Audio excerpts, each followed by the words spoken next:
Hi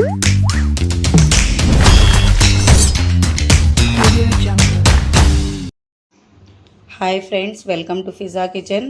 ఈరోజు మన ఫిజా కిచెన్లో బొంబాయి కేసరి ఎలా తయారు చేయాలో చూపించబోతున్నాను. దానికి కావలసిన పదార్థాలు: చక్కెర, బొంబాయి రవ్వ, నెయ్యి, కాజు, బాదాం, యాలకులు, ఫుడ్ కలర్ ఎల్లో కలర్ తీసుకున్నాను. ఈ గ్లాస్తో 1 గ్లాస్ రవ్వ తీసుకున్నాను. 1:2 చక్కెర తీసుకున్నాను. 1:2 తీసుకోవాలి చక్కెర. వాటర్ కూడా 1:2 తీసుకోవాలి. ఇప్పుడు ఎలా తయారు చేయాలో చూద్దామా. ముందుగా స్టవ్ వెలిగించుకున్నాను. ఇప్పుడు ప్యాన్లో నెయ్యి వేసుకుందాము.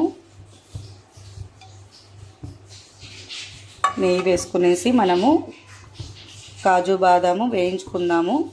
వేయించి పక్కన తీసుకుందాము. మన నెయ్యి హీట్ అయిపోయింది. ఇప్పుడు ముందుగా బాదం వేసుకుందాము. బాదం వేయించుకున్నాక కొంచెం గోల్డెన్ బ్రౌన్ కలర్ వచ్చిన తర్వాత ఇప్పుడు కాజు వేసుకుందాము. ముంతమాడి పప్పు కొద్దిగా లైట్ గోల్డెన్ బ్రౌన్ కలర్ వచ్చిన తర్వాత పక్కకు తీసేయాలి.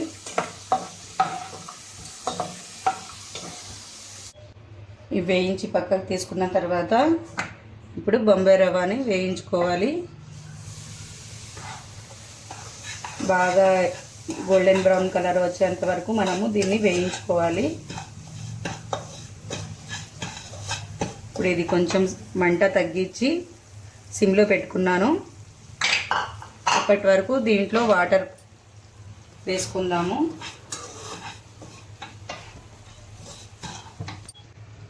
వన్ 1:2 వాటర్ అని చెప్పాను కదా, ఇందులో 2 గ్లాసెస్ వాటర్ వేసుకోండి.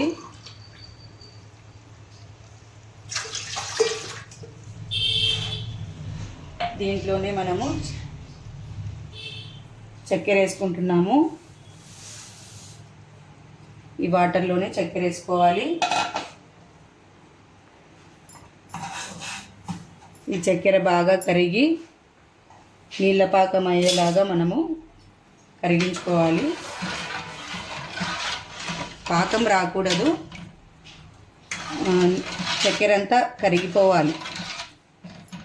నీళ్ళు ఎసరు వస్తాయి కదా, అప్పటి వరకు మనము ఉడికించుకోవాలి. అలాగే ఈ రవ్వ కూడా మనము ఎర్రగా వేయించుకోవాలి. అప్పటి వరకు లో ఫ్లేమ్ మీదనే పెట్టుకోండి. మనకు రవ్వ బాగా వేగాలి.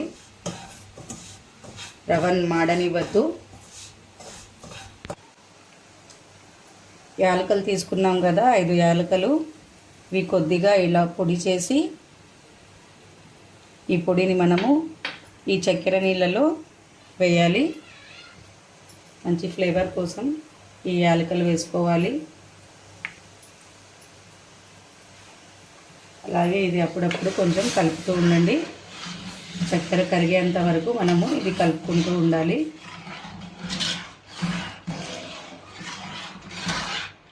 అలాగే దీంట్లో ఫుడ్ కలర్ కూడా యాడ్ చేద్దాము.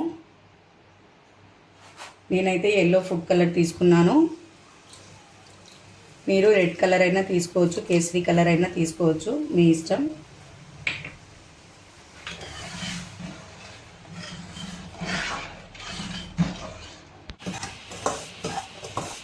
చూడండి, అట్ ద సేమ్ టైం ఇక్కడ పక్కన మనం రవ్వ కూడా ఇలా వేయించుకుంటున్నాము. ఒక స్టవ్ మీద చక్కెర పాకం పెట్టుకున్నాము. దీని మీద మనం రవ్వ వేయించుకుంటున్నాము. రవ్వ ఎర్రగా రావాలి, అప్పుడే మన కేసరి బాగుంటుంది.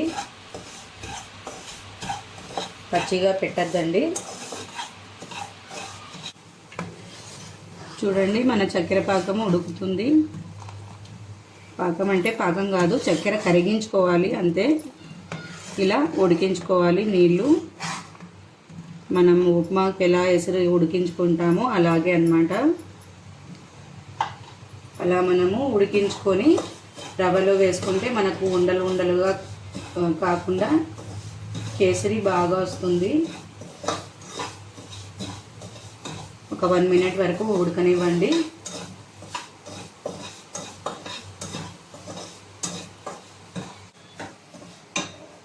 ఇప్పుడు ఈ చక్కెర పాకం ఆఫ్ చేసుకుందాము. రవ్వ కూడా మీరు సిమ్లో పెట్టుకోండి, రవ్వ పెట్టిన స్టవ్. ఇప్పుడు ఈ పాకాన్ని దీంట్లో వేసుకుందాము.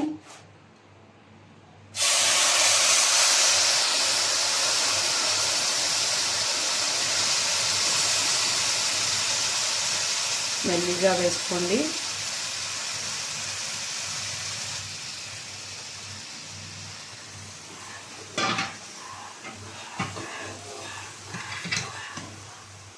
ఇలా వేసుకున్న తర్వాత మళ్ళీ ఫ్లేమ్ పెంచుకోండి. మనకి ఇది బాగా దగ్గర పడాలి.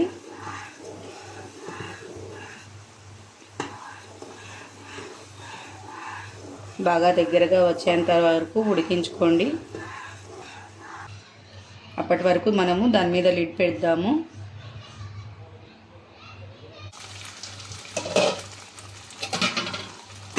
చూడండి, కొంచెం బాగా దగ్గరకు వచ్చేసింది.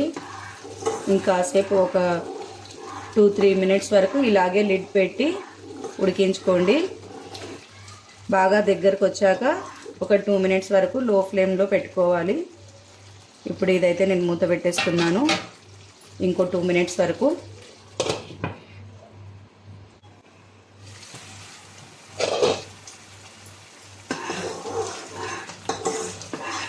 ఇప్పుడు ఇది బాగా దగ్గరకు వచ్చేసింది. ఒక 2-3 మినిట్స్ వరకు దీన్ని లో ఫ్లేమ్ మీద అలాగే పెట్టుకోండి. తర్వాత ఆఫ్ చేసుకోవాలి. ఒక 2-3 మినిట్స్ వరకు లో ఫ్లేమ్ మీద పెట్టుకుందాము. ఇలాగే లిడ్ పెట్టేయండి.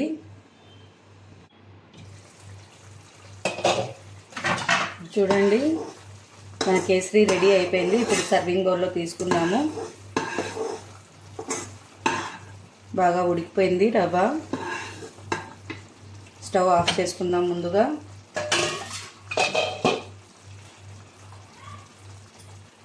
ఇప్పుడు నేను దీన్ని సర్వింగ్ బౌల్లో తీసుకుంటున్నాను.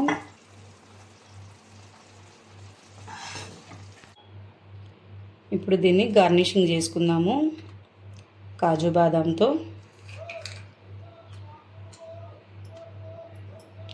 ఇది ఫ్రెండ్స్ మన కేసరి. ఎలా తయారు చేయాలో చూసారు కదా, మీరు ఇంట్లో ట్రై చేయండి. నా కేసరి రెసిపీ మీకు నచ్చినట్లయితే లైక్ చేయండి, షేర్ చేయండి, సబ్స్క్రైబ్ చేయండి. అలాగే నా ఛానల్ని ఫాలో అవుతూ ఉండండి ఫ్రెండ్స్. Okay, bye.